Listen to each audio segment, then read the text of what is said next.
2 दिन पहले उनकी शादी की 8वीं सालगिरह थी, लेकिन सचिन भूल गया और ऊपर से घर भी लेट आया। फिर तो कहना ही क्या। बहुत झगड़े थे दोनों उस दिन। गुस्सा ठंडा हो जाने पर सचिन ने अपनी पत्नी को मनाने की कोशिश भी की, लेकिन मैडम तो मैडम होती है। मर्जी चाहे माफ करे, न चाहे तो ना करे।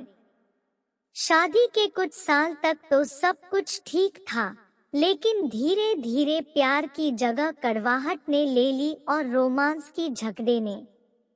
अब तो एक दूसरे के प्रति सम्मान के बीच में उनका स्वाभिमान आने लगा था। एक समय था जब दोनों को लगता था कि वे एक दूसरे के बिना जी नहीं पाएंगे, मगर आज वही दो प्रेमी एक ही छत के नीचे अजनबियों की तरह जी रहे थे। आखिर कोई अपनी मैरिज एनिवर्सरी है। वह मुझे अब पहले जितना प्यार नहीं करता। सोफे पर बैठी गौरी के मन में ख्याल आया। वह अपने पति से इतनी नाराज थी कि पिछले 2 दिन से उससे ठीक से बात भी नहीं कर रही थी। तभी दरवाजे की घंटी बजी। उसने जाकर दरवाजा खोला। सामने बारिश में भीगा हुआ सचिन खड़ा था। हाथों में फूलों का गुलदस्ता था और चेहरे पे मुस्कान। लेकिन गौरी अभी भी माफ करने के मूड में नहीं थी। उसने गुलदस्ते को नीचे फेंक दिया और फिर से झगड़ने लगी। तुम्हें क्या लगता है, इस तरह से मुझे गुलदस्ता देने से मैं बात को भूल जाऊंगी? अगर सच में प्यार करते हो तो दिखाओ, इस तरह से झूठ मूठ का नाटक मत करो।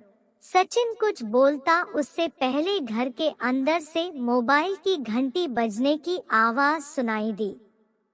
गौरी ने अंदर जाकर फोन अपने हाथ में लिया और कॉल करने वाले का नंबर देखा। उसे थोड़ा सा आश्चर्य हुआ। वह कॉल सचिन ने ही की थी।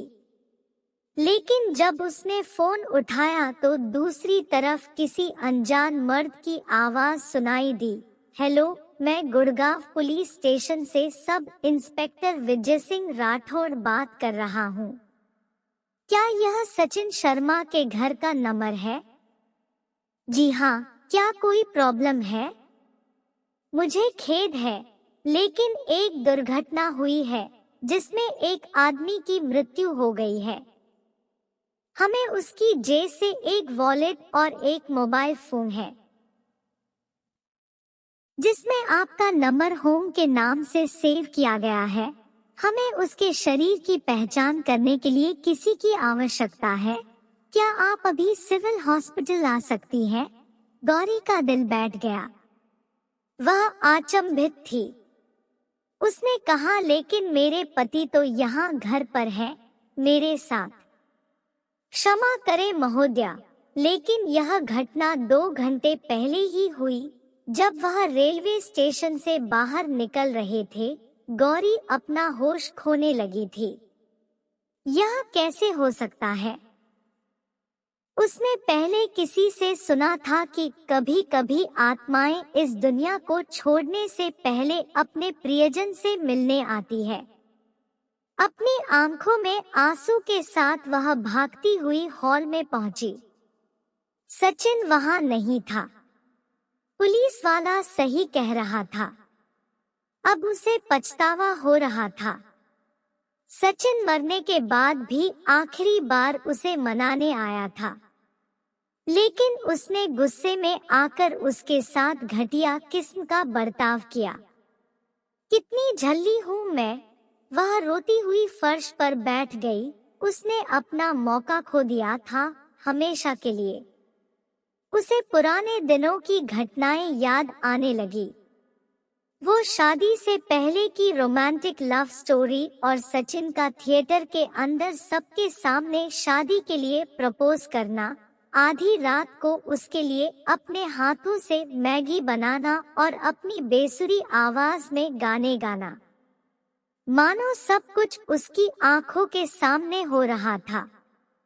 गौरी ने अपनी आंखें बंद कर ली और भगवान से प्रार्थना करने लगी है, भगवान बस एक बार मिला दो मुझे उससे, ताकि उसे बता सकूं कि मैं उससे कितना प्यार करती हूँ। तभी अचानक बाथरूम में से आहट सुनाई दी।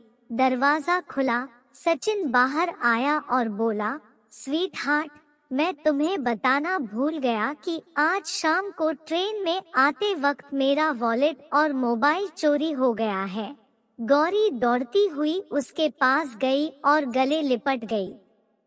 कभी कभी हम एक पल के मूल्य को तब तक नहीं जान पाते जब तक कि वह गुजर नहीं जाता।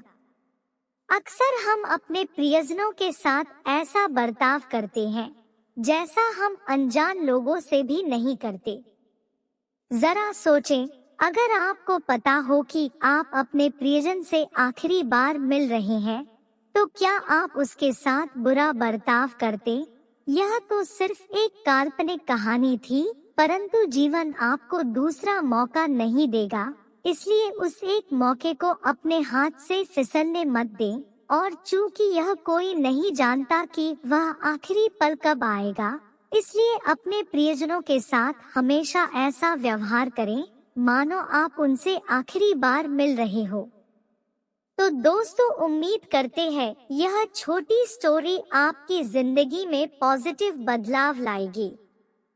तो दोस्तों, कैसी लगी आपको हमारी आज की कहानी? आप अपने अनुभव हमारे साथ साझा करें और भविष्य में आप किस विषय पर वीडियो चाहते हैं, हमें कमेंट में बताएं और लाइक करें, शेयर करें और अगर चैनल पर नए हो तो सब्सक्राइब करें। आप सभी का धन्यवाद।